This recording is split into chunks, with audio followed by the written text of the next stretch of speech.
Hey guys, Pro1701 here, and today is part 2 in our 2-video series where we are ranking the Tardis console rooms. Now, I've already done part 1. If you haven't seen part 1, there is a link to that in the description below. I would recommend going and checking that out so you can see all the other consoles rooms we've talked about before we get to this point.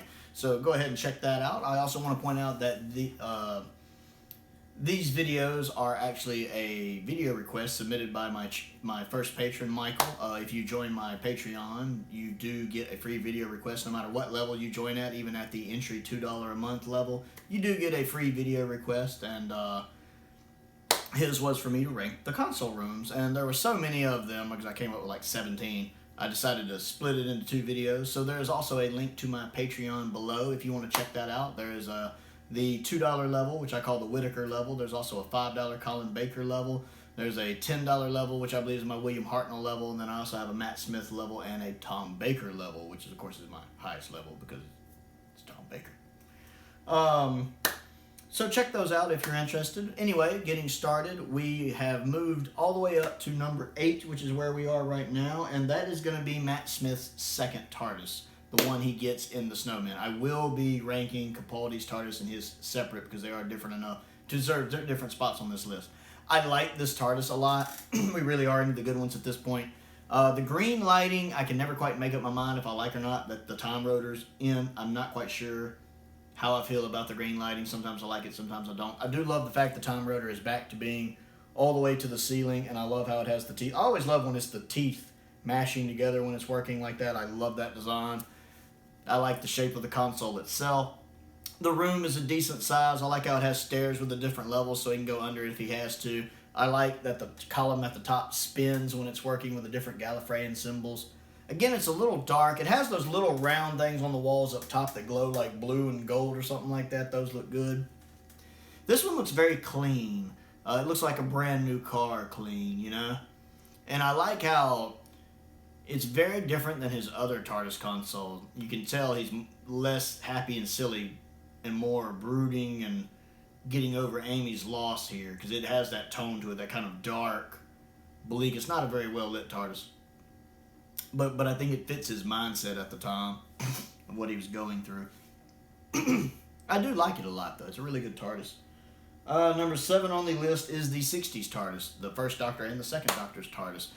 This one gets way too much of a pass from people for being the first one. And don't get me wrong, it's a very clever design, and pretty much just about all of the classic Who TARDISes, and even the modern Who TARDISes to an extent, owe something to this TARDIS. But I'm not one of those people who give it a break just for being the first one. Much like I don't give the first Doctor a break for being the first Doctor. I judge them by my opinion of them. That one wall in the background that's obviously where the roundels are painted, which I discussed in the first video, really puts me off. I always hate that. It's less bothersome here in black and white because it's less noticeable. I mean, you can still notice it, but it's just not as much of an eyesore, but it still irks me. But the other room, of course, the other walls where there actually are roundels looks much better. The console looks really good in black and white here. Black and white really fits that console and the roundel right there. Especially in Hartnell's time when they kind of expanded and you had other walls, multiple walls for like machines, food dispensers and stuff. It's really cool. It's a really nice design, and it's a testament to how good it was that it lasted pretty much throughout the classic series for the most part. But that's just where it falls on my list. There are others I like better. In number 6, in 6th place, is Tom Baker's first TARDIS, his season 13 TARDIS. It just realized recently Tom Baker's never in the TARDIS in season 12. At least we never get an interior shot of him in the TARDIS. I think the first time we really see him in the TARDIS is probably that iconic shot in Pyramids of Mars when he's wearing his fedora and he's all... But I like this one. I like the roundels, especially that one wall... where they're kind of thin. They're big, but they're thin. They're not really recessed much, and the roundel's the same color as the wall, basically. It's an opaque wall. Although I think the other wall still has the kind of translucent look, if I remember right. I like that one. I really love the console here. I think the time rotor has become the full pink rotor right now. And I really like that small time rotor moving up and down. I really like that design. I think the console is a nice balance of stuff. It's not overcrowded like the final console was used in the last few seasons of the classic series. Too much on it, way overdone. This one has just the right amount of gadgets. And some of them completely random. Like I love a big lever with a big red ball on the end of it and just to open the door. I love that. Just the right amount of stuff. At number 5 is the TV movie TARDIS. Man, this one looks comfortable to live in. Like, this is a TARDIS you could live in. I love the TV movie TARDIS. It's so different. This is the very first one that actually had a time rotor that went all the way to the ceiling, and it has the teeth. I've mentioned before, in the first video, I love time rotors, which have the 2 teeth that kind of go together when it's working. I absolutely love that. I love that it's still got its hexagonal shape. I like the fact it's still got a TV monitor right here. That's a nice throwback to the 60s and early 70s Doctor Who. I like that. And I like you can pull it down. Like when McCoy pulls it down, he's like, oh no. But I like the fact that it looks so lived in. I mean, he's got a record player. He's got a chair. He's got, a little cup of tea, a table he can put it on. It looks like a home. It actually looks like a nice home. You could live there and be happy. It looks so much more comfortable than any other TARDIS I've ever seen. And I like the fact that it looks like you can actually move from room to room in it. Instead of like going out of the console room and going through a corridor that leads to other rooms, it looks like more like some houses where you can just move from like the living room to the dining room to this room to that room to this room without ever touching a corridor. And I think it's the only TARDIS that does that. And I absolutely love that. I love that you can just have a bunch of multiple rooms you can walk through like a house. I never really see anybody talk about that either.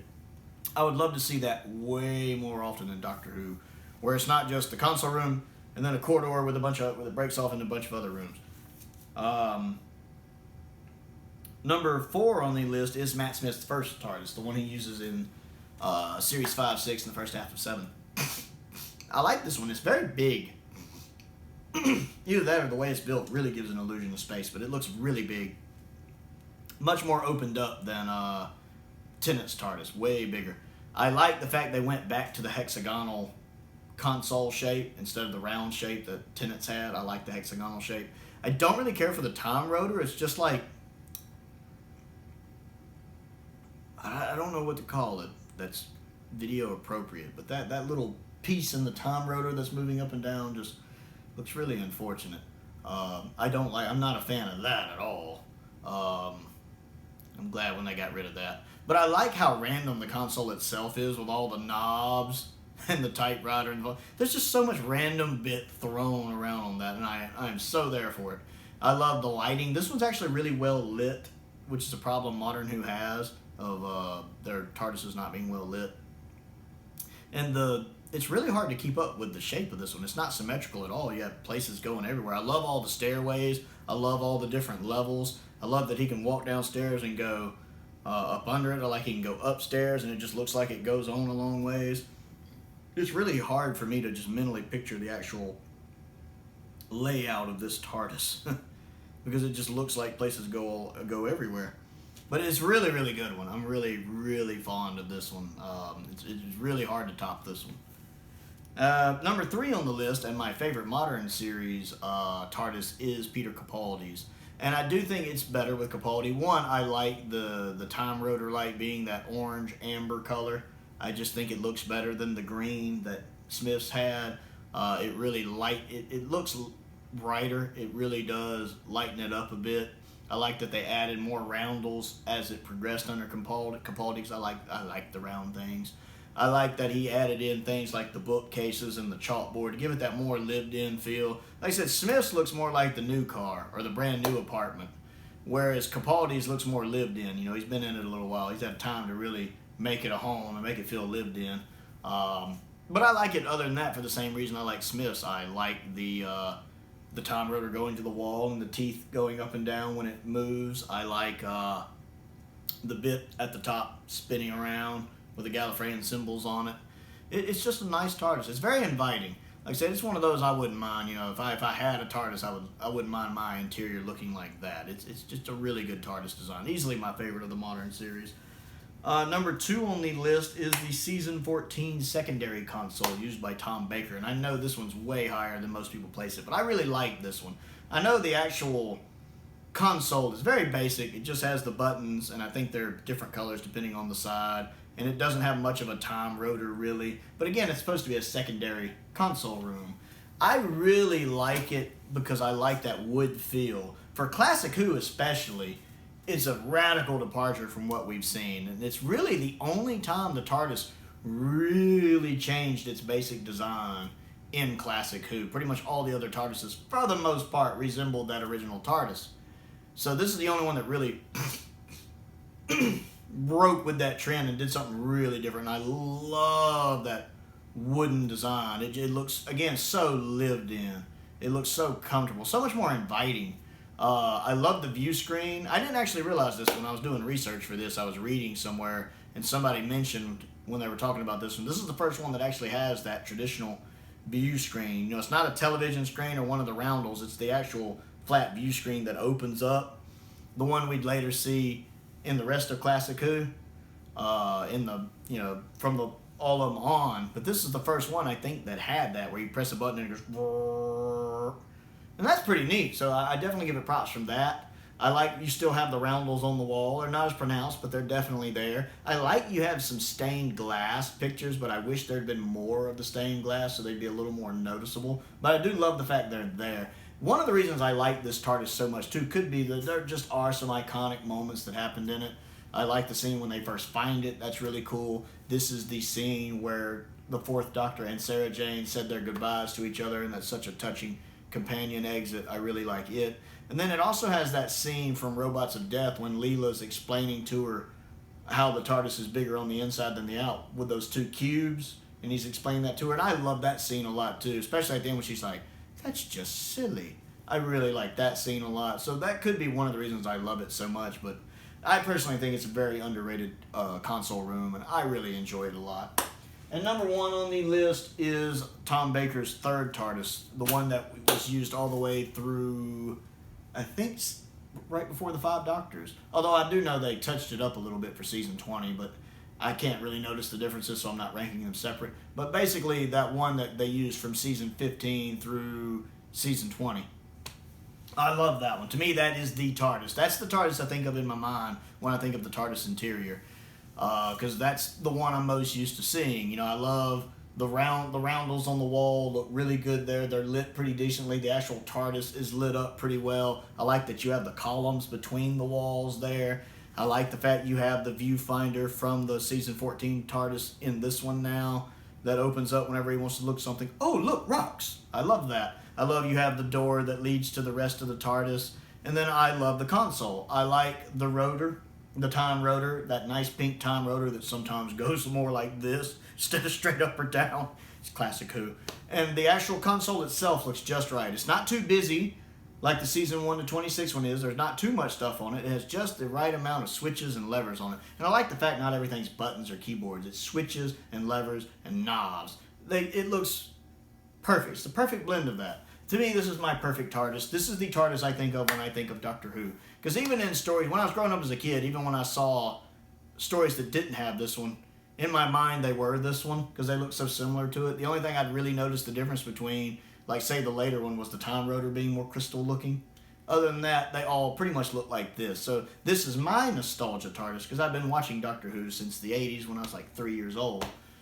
So this is the one that just always sticks out in my memory, and this is the reason why I love this one as much as I do. It's easily my favorite TARDIS interior of all time, and I think the most iconic one of all time.